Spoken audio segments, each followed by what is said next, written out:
किया है। कल हमारा लगभग 125 लोगों का दल इसमें पार्टी के काफ़ी सीनियर लोग, मेरे उपाध्यक्ष मनीष ग्रोवर जी, जीएल शर्मा जी,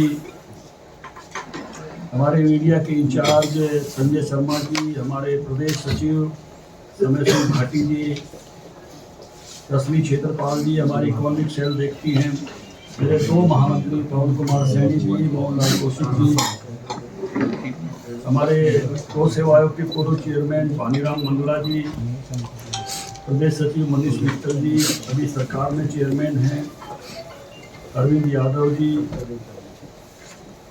और उनके साथ एक 125 लोगों का दल काला पानी जा रहा है।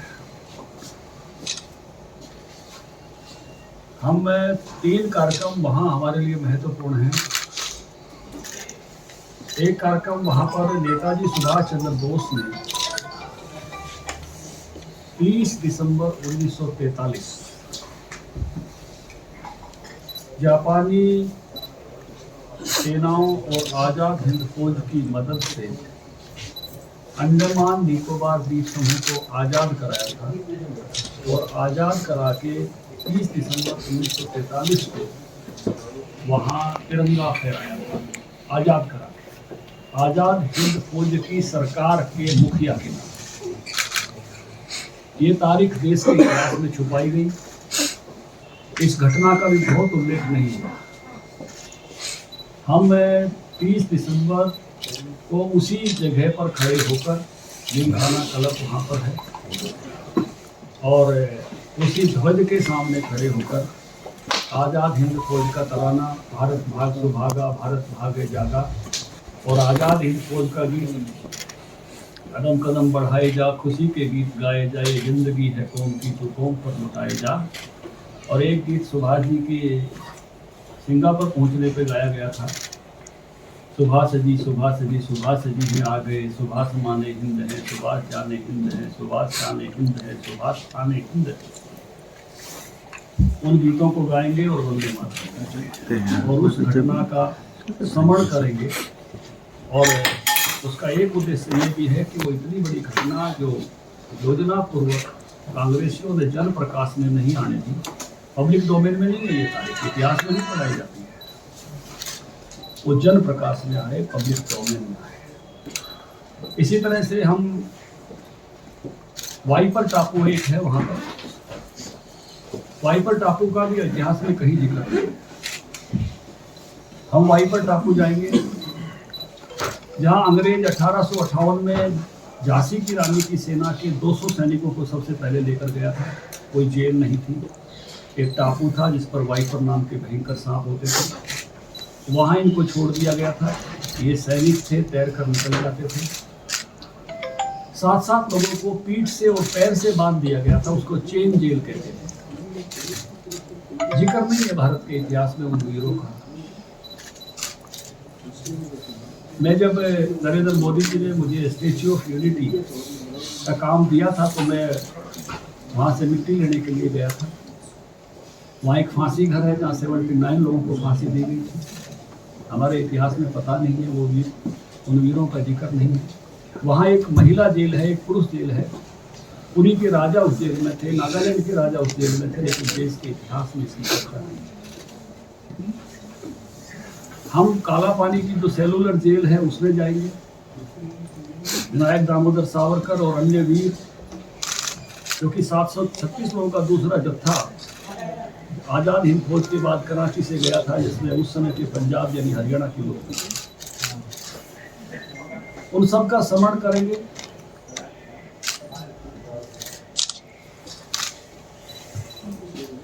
और इस आज़ादी के तीर्थ के साथ, धार्मिक तीर्थ के साथ साथ जो राष्ट्रीयता के आज़ादी के तीर्थ है, उन तीर्थों पर जो भाव आना चाहिए। रामधारी सिंह दिनकर ने इस भाव को बहुत अच्छे से अभिव्यक्त किया था। भगत सिंह राजगुरु सुखदेव की समाधि पर एक मिट्टी का टुकड़ा उठा के बुलाई लिखी थी, तुमने दिया देश को जीवन, देश तुम्हें क्या देगा, अपनी आँच तेज करने को नाम तुम्हारा देगा, नाम तुम्हारा। मैंने बीजेपी अध्यक्ष के नाते हमारी प्रांतीय परिषद में एक घोषणा भी की थी। अभी तक कोई हमको इसकी जानकारी नहीं आई है। हमने घोषणा ये की थी कि आज़ाद के काला पानी की सजा जिनके परिजनों को हुई थी, उनका कोई भी सदस्य हरियाणा वासी अगर काला पानी जाना चाहता है तो उसकी व्यवस्था भारतीय जनता पार्टी।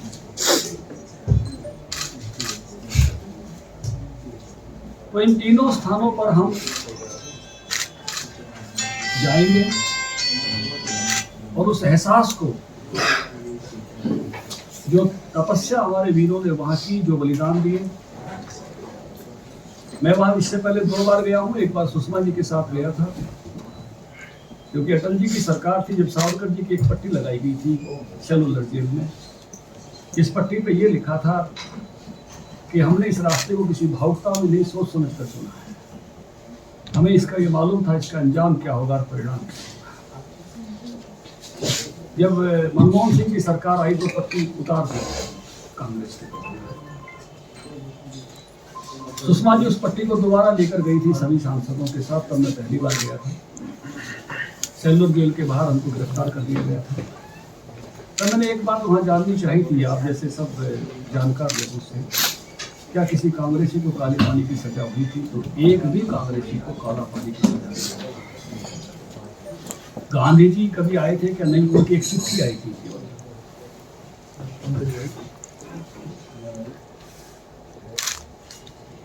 इस इतिहास को जो छुपाया गया, योजना पूर्वक छुपाया गया, उस इतिहास के साथ हम चाहते हैं कि हमारे लोग अटैच हो, उस इतिहास को जाने, पब्लिक डोमेन में लाएं। हरियाणा का आज़ादी के इतिहास में मैं कहूँगा कि सबसे बड़ा योगदान तो हमारा 1857 में है। 115 गांव जला दिए गए थे।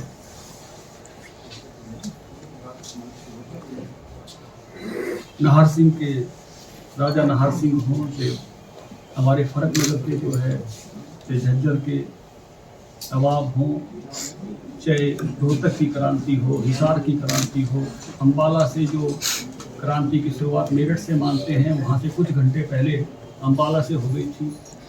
ऐसे सारे उस इतिहास को, जिसका एक दौर 1857 का है, दूसरा दौर आज़ाद हिंद फौज का है, जिसमें हरियाणा के 3000 से ज़्यादा, 3000 के लगभग सैनिक थे, लगभग 300 के लगभग अफसर थे।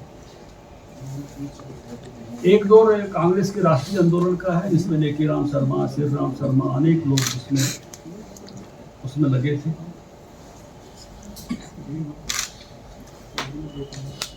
एक दौर क्रांतिकारियों का है। इन सभी दौरों के साथ हम कुछ ना कुछ कार्यक्रमों के आयोजन करने वाले हैं। 23 जनवरी नेताजी सुभाष चंद्र बोस की जयंती हम हर गांव में, हर वार्ड में मनाएंगे। 7500 स्थानों पर 75 लोग खड़े करके जो गीत मैंने कहा कि हम वहाँ जिमखाना क्लब के सामने फ्लैग पॉइंट पर गाएंगे, वही सब गीत यहाँ भी हर गांव में गाएंगे, जिनका जिक्र मैंने किया। और वंदे मातरम गाएंगे, तिरंगा लगाकर, नेताजी सुभाष चंद्र बोस का चित्र लगाकर। और जिन परिवारों से आज़ाद हिंद फौज के सैनिक थे, उन परिवारों को सम्मानित करेंगे। 5,60,000 लोग उस दिन इस कार्यक्रम में हिस्सा लें। 75 व्यक्ति 7500 स्थानों पर, 75। इसके लिए पूरे हरियाणा का भी एक मैं दौरा करने वाला हूँ। 7 जनवरी से लेके 20 जनवरी के बीच में इसकी तारीखें आपको दे देंगे। संपूर्ण पार्टी इस कार्यक्रम में लगने वाली है। हर गांव से 2-2.5 लोगों को इसका देंगे। एक पार्टी का व्यक्ति, एक युवा मोर्चा का व्यक्ति, जिससे यूथ अधिक से अधिक पार्टिसिपेट करें और हमारे आज़ादी के इतिहास से जुड़े। इसका अगला जो हमारा दौर होगा वो 23 मार्च के निकट, जब भगत सिंह, राजगुरु, सुखदेव का बलिदान हुआ था, तो हुसैनी वाला ऐसे ही हमारी टीम जाएगी। उसके बाद जलियांवाला बाग जाएगी। उसके साथ ही हम डलहौजी में, जहाँ सरदार अजीत सिंह की समाधि, जो शहीद भगत सिंह के चाचा थे, भगत सिंह के एक चाचा शरण सिंह जेल में मर गए थे। इन चाचा को देश निकाला था। आज़ादी से कुछ दिन पहले ये भारत आए थे और जब इनको ये पता चला 14 अगस्त को कि हमारा गांव पाकिस्तान में जा रहा है, उस दुख में इन्होंने प्राण त्याग दिए। 15 अगस्त 1947 को जब देश आज़ाद हो रहा था, उस दिन सुबह कि हमारी 3 पीढ़ियां आज़ादी की लड़ाई में चली गई, हम आज़ाद हो रहे कि नहीं हो रहे, हम किसी नई गुलामी की तरफ तो नहीं जा रहे। की लेटेस्ट खबरें जानने के लिए चैनल को सब्सक्राइब और बेल आइकन को प्रेस करना ना भूलें।